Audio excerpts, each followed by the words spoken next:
Lumabas kayo dyan! Nay, ano yun? Ay! Labas dali! Teka! Anong problema? Ba't nanggugulo kayo dito? Ikaw ang problema! Aswang ka! Anong aswang?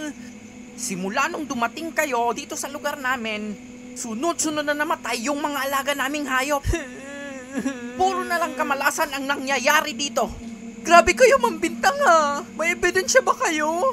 Anong ebidensya? Hindi na namin aantayin na dumating pa yung oras na pati kaming mga tao bibiktimahin nyo. Tapusin! Wala kaming ginawang masama. Aray! Sunugin yung bahay! Takbo anak!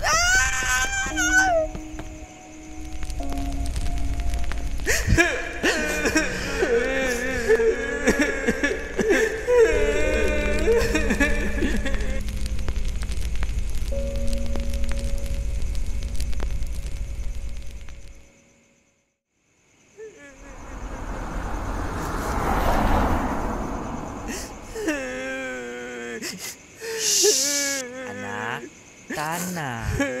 Wala na tayong bahay, Nay.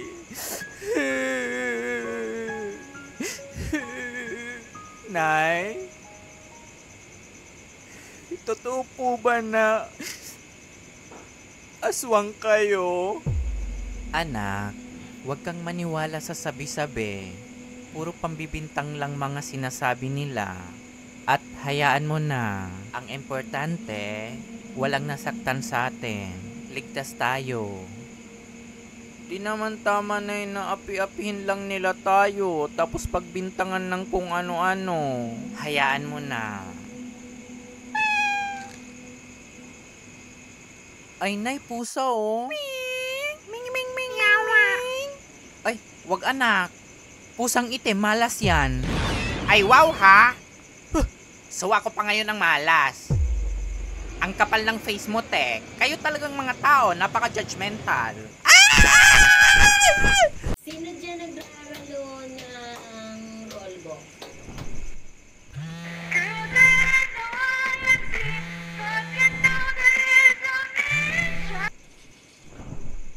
Hello, Be. Be, kumusta dyan? Malas. Kahit isa wala pa. Ikaw dyan. May isa na sana. Kaso naka-reserve na. May marka na ni nanay. Ilang araw na tayong nagsasayang ng langis. Ang mahal pa naman. Totoo. Tara, Be. Bukas na lang kaya ulit tayo. Parang ang malas natin ngayon. Okay, sige. Kita na lang tayo sa parking area. Sige, go.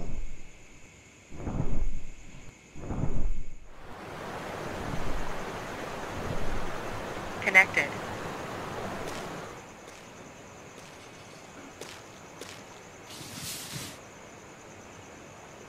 Ano na, Be?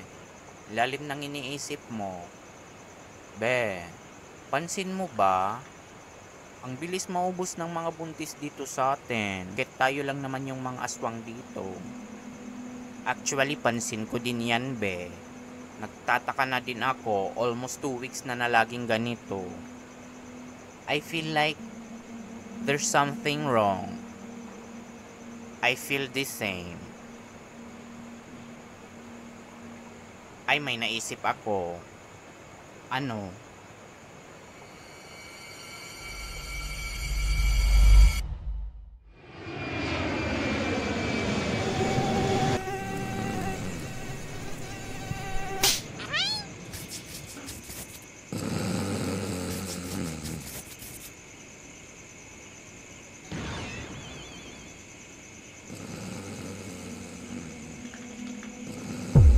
Be!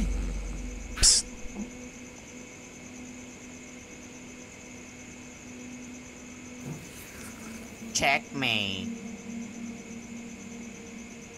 Leche. Tama nga ang hinala natin, Be. May solotera.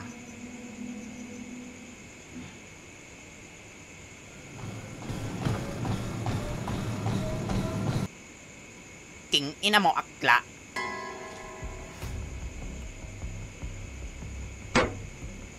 Kaya pala mabilis maubos mga buntis dito sa amin. Dayo pala ang tumitira. Wala kang respeto. Pati teritoryo namin pinapakialaman mo. Trespassing ka. And alam mo, para ka nang nagpakamatay sa ginawa mong yan. Tapos ka na? And excuse me, sino po sila? And how dare you namurahin ako? Wala kang karapatan. Narinig mo yun, be?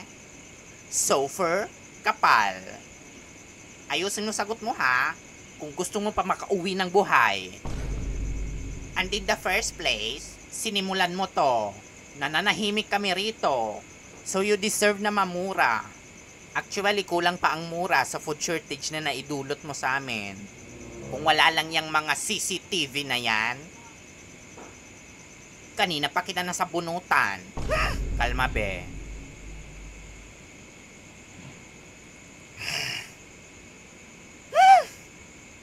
Pigilan mo ako, be. Kalma, be. Pwede ba umalis ka na bago pa mandilim yung paningin ko sa'yo? At wag ka nang babalik dito sa teritoryo namin. Did I heard it right? Come again? Teritoryo namin. And FYI ha, nakareserve na tong buntis na inaaswang mo para kay nanay. Wala kang karapatan na aswangin ang buntis na hindi sa'yo.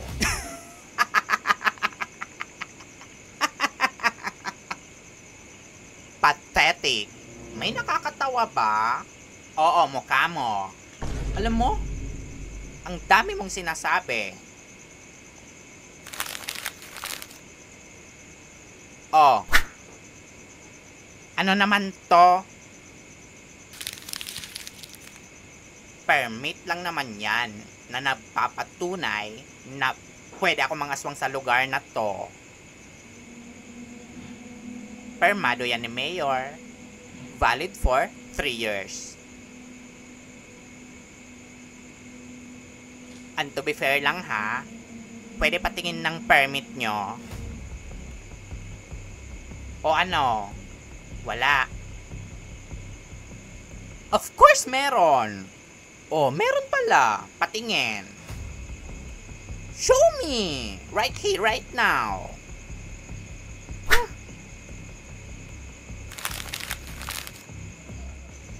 Oh. Tagal ha.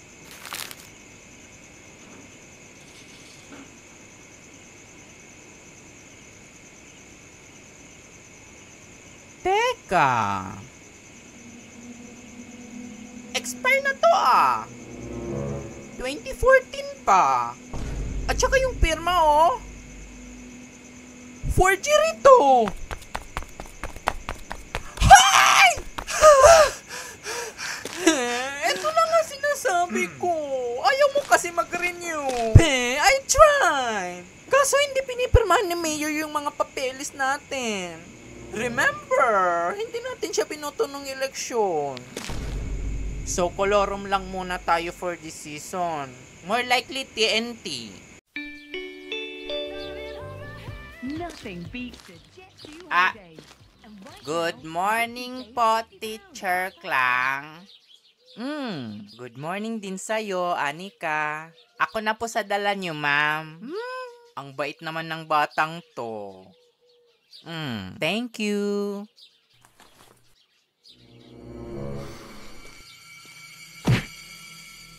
Bida-bida talaga tong Anika na to. Bagong transfer pa lang, pumapapel na agad kay teacher. Iritang-irita ako dyan, be. Mas daig pa ang linta kung sumipsip. Tignan natin kung makakasipsip pa yan kay teacher sa gagawin ko. Tara.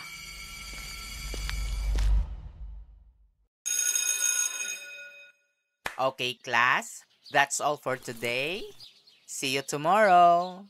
Ingat kayo sa pag-uwi, ha? Goodbye, ma'am. Goodbye, teacher.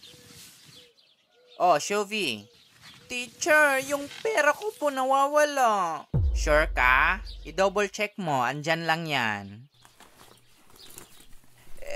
Wala po talaga eh.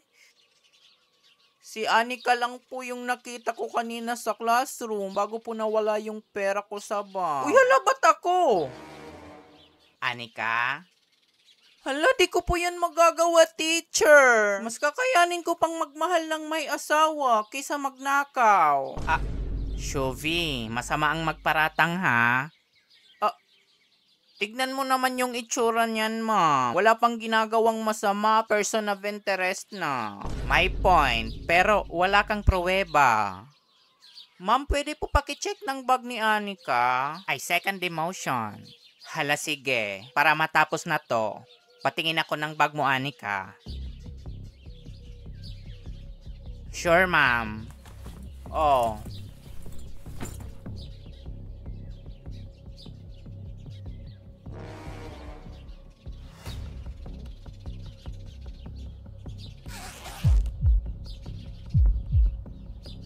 Ano to? Surf powder.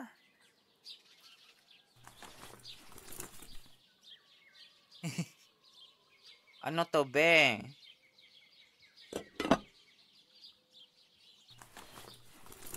Ceiling fan.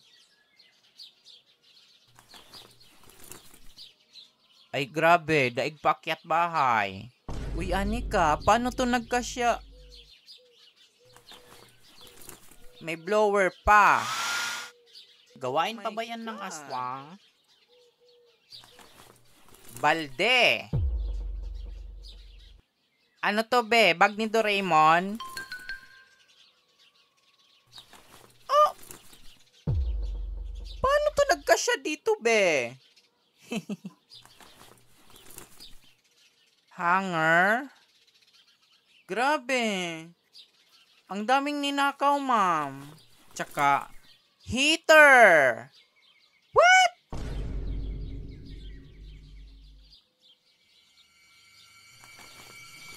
Ito, teka, ito. Ha? Hala, paano nga? Ayan na. Ito ba yung pera mo? Ha? OMG! Yan po yung pera ko, ma'am. Anika? Ma'am, di ko po alam kung paano napunta yan dyan, ma'am. Nagdadahilan pa talaga, kahit may ebidensya na. Di ako makapaniwala na magagawa mo to, Anika. Pinapagtanggol mo kasi siya agad, ma'am. Palibhasa, sipset. Kailangan ko makausap nanay mo. Papuntahin mo sa guidance office bukas, ha? Pero, ma'am! Do as I say. Ma'am, pakulong yan, ma'am.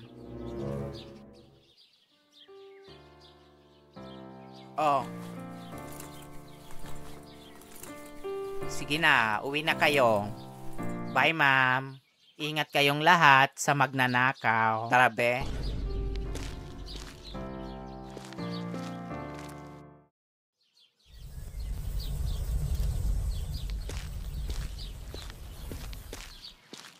Oh, anak. Kumusta school? Okay lang po. Hala, sige, magbihis ka na tapos kumain. Nay, pinapapunta ka bukas ni teacher sa guidance office. Ha? Guidance office? Bakit? Pinagbintangan po ako ng kaklase ko na nagnakaw ng pera niya. Ha? Nagulat nga ako, Nay, eh. Biglang napunta sa bag ko yung pera niya. Di mo naman ba talaga ginawa? Hindi po talaga, promise. Cross my heart. Anak, kahit mukha kang magnanakaw, alam ko namang hindi mo talaga magagawa yun. Nay naman. Hala, sige, pasamahan na lang kita sa tatay mo bukas, ha? Sabihan ko siya pag umuwi. Pasensya, anak. Di ako makakasama. May lakad ang nanay mo. Sige po.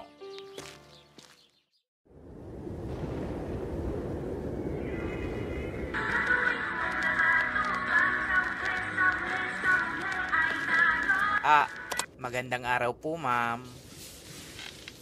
Ako po yung tatay ni Anika. Yes, Mr. Katakutan. Kanina ko pa kayo hinihintay. Tagal, ha? Pasensya po, ma'am. Hala, sige, maupo kayo. Salamat. Alam nyo na po ba kung bakit ko kayo pinapunta rito? Pinagbintangan daw po tong anak ko na nagnakaw ng pera. Pero ma'am, kahit kapos po kami sa buhay, hindi po yan magagawa ng anak ko. Paano? Nakita sa bag niya yung nawawalang pera nitong si Shuvi. Huwag niyo pong mamasamain, ma'am, ha? Pero pinalaki ko po yan ng tama, kaya imposible po na gawin niya yung pagnanakaw. Sa totoo lang, maski ako, di rin ako makapaniwala. Mabait naman talaga tong anak mo, di lang halata. Hala, sige, para fair sa lahat, para malaman ang totoo, magkakandak ako ng lie detector test. Sige po. Hala, sige, Anika, punta ka dito. Sige po. Manumpa ka muna, Anika. Ako po si Anika. Nanunumpa po ako na magsasabi ng totoo, pawang katotohanan lamang, at walang iba kundi katotohanan. Wala mo nang magsasalita, kunting katahimikan muna, ha? Unang tanong ko sa'yo, Anika, nung time na nawala yung pera ni Shuvi, nandun ka ba sa classroom? Wala po.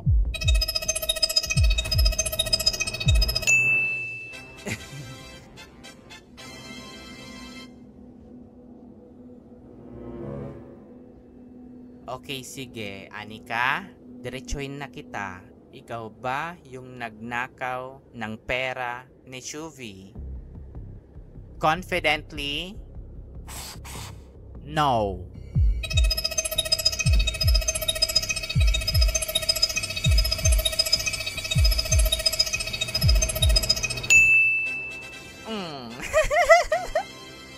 Yes! Napaka-imposible po talaga yung paratang sa kanya, ma'am. Mabait po talaga yang si Anika. Siyempre, anak ko yan.